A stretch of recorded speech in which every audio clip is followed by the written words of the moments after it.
Hey everyone, welcome back to my channel, The Nature Patch. My name is Robyn and I am out in the garden today. It is a little bit windy and the temperatures have finally dropped in southeast Queensland. We have been having some pretty cool temperatures overnight.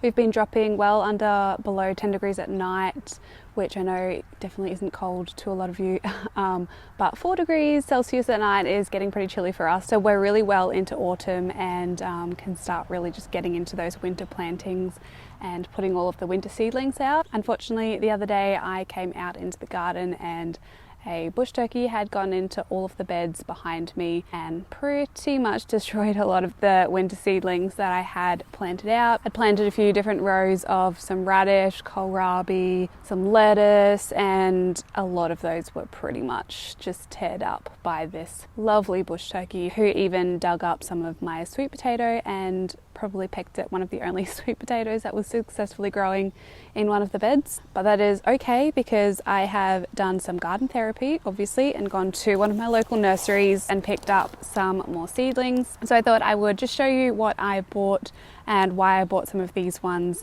from the nursery rather than growing some of these myself. So all of these are going to go in place of where the other ones were totally decimated. So the first one that I picked up was some tatsoi. I've never grown tatsoi before, but it just looks absolutely stunning when it does grow. And I can't remember if I have any seeds of these and really wanted to try these this year. So apparently these need to be planted 20 centimeters apart and they generally need full sun, and you can just kind of eat these like an Asian green. So I'll be planting these in some of the beds behind me. Unfortunately, the 4 broccoli plants that I had are now down to 2 over there and one isn't really looking very well where it got scratched up. So I picked up some purple sprouting broccoli. There's 7 plants in this punnet, so hopefully I can separate them. They're looking a little bit like leggy at the moment, but that's okay because with broccoli you can plant them a little bit deeper and roots will kind of grow off that. And these all don't look like they've been impacted by any bugs yet, and neither have the ones that I've put in the ground. So I'm going to be planting those. I still have a few tiny little kohlrabi seedlings that survived the bush turkey, but I picked up some more kohlrabi as well. So I'm hoping these won't take too long to grow. And then I picked up 3 different types of flowers because I really want to incorporate more flowers into the beds behind me. And one of my favorites to do that is the Alyssum.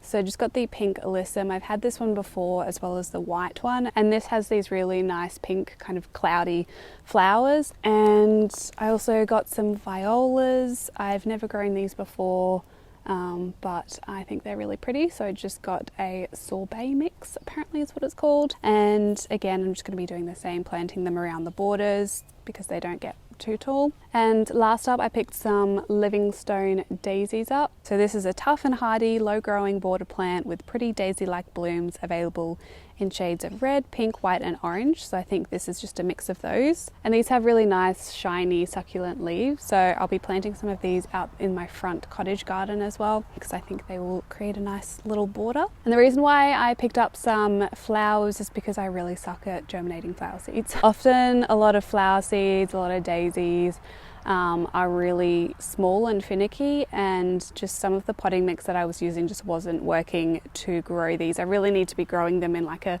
vermiculite, which is what these are grown in, because I just wasn't retaining the moisture within those, so I opted to go buy some. So I'm going to go get planting these, so I'll show you where I plant these, and I'm also going to be fertilizing these with some of the homemade fertilizer that I made in my last video, which is looking pretty gross right now because I kind of forgot about it for a day or two, but that's okay, it's still going to feed the plants very well. So I've kind of tidied up the beds where the bush turkeys were, but let's go fill in those gaps with some of these plants.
that actually took a little bit longer than expected, but I have planted all of those punnets out and pretty much filled all of the spaces that I have in the ready to go beds behind me. I think this was the bed that I filmed most of, and this is pretty much packed full. I've got a lot of lettuce on this side, then intermingled here some kohlrabi and some tatsoi. Random little nasturtium popped up, my little in-ground worm farm, and some more tatsoi here. I have the remaining little bit of pak choi that I had in here, and some more lettuce up the back. And then over in this bed here, I had a few broccoli to spare, so I planted some broccoli in here. I am a little bit worried about these ones because the Malabar spinach is just such a hungry plant, but I did throw in about 4 or so buckets of food scraps that have been breaking down in this bed over the past couple of weeks, so hopefully that'll be enough to feed them.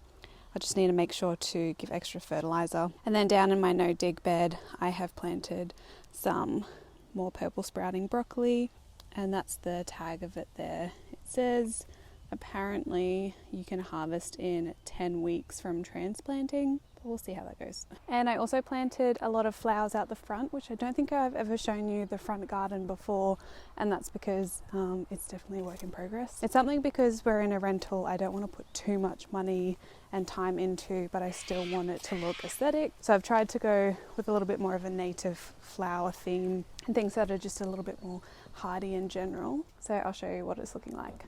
So I still need to give all of this a little bit of a water, and one of the reasons why I don't film out here a lot is because of the busy road. But I've planted a lot of violas around here, had some daisies, moved my basil out here, and those are some of the other natives. Those are some of the other daisies. I've got some grevilleas, a mixture of yarrow and salvias, midgeonberry, more holy basil. It's kind of just a random little patch here, but all of these I've only recently planted, so hopefully they'll all bunch up soon and look very pretty. It's getting a little bit chilly and a little bit windy out here. I'm very ready to go in for a cup of tea, but I'm just going to use the fertilizer that I made in my last video on a few of the plants that really need a bit of a nitrogen boost. So this is the disgusting mess that was in my last video, and I just use a stick to kind of mix it around a little bit. There's lots of banana peels, food scraps, you name it, it is in here. And this is pretty potent stuff, so we don't need too much in our watering can. And it's pretty simple how I use this. All I use is just a cup with a handle because I don't really want to be touching this with my hands, and just scoop a little bit out.